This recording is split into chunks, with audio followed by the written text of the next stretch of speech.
L'indice des prix à la production a augmenté de 0,9% en décembre, moins que la croissance attendue, particulièrement lorsqu'on le compare à l'augmentation de 2,7% en novembre. Le relevé de décembre est le plus bas depuis septembre 2016 et indique une pression sur les prix des parusines.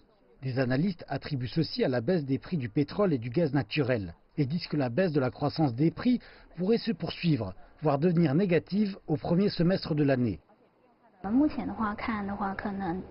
Nous estimons qu'alors que les prix du pétrole continuent de chuter, la possibilité que l'indice des prix à la production devienne déflationniste augmente.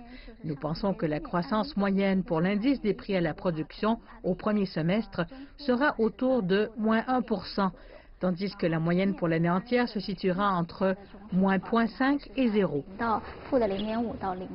La déflation pour les prix à la production signifie que les prix des matières premières dans le secteur manufacturier sera lui aussi sous pression, ce qui affectera différemment la profitabilité des diverses entreprises manufacturières. Les entreprises en amont qui produisent des matières premières seront sous pression.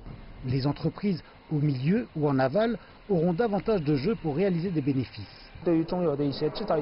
Au cours des 2 dernières années, le coût des matières premières a continué d'augmenter, tandis que les entreprises qui les achetaient essayaient de le faire à moindre coût. Donc les entreprises au milieu de la chaîne de valeur ne réalisaient pas beaucoup de profits, mais à présent elles devraient connaître une meilleure profitabilité parce que leurs coûts vont baisser. Pour les compagnies en fin de chaîne industrielle, ce sont aussi de bonnes nouvelles parce que leurs coûts seront moindres.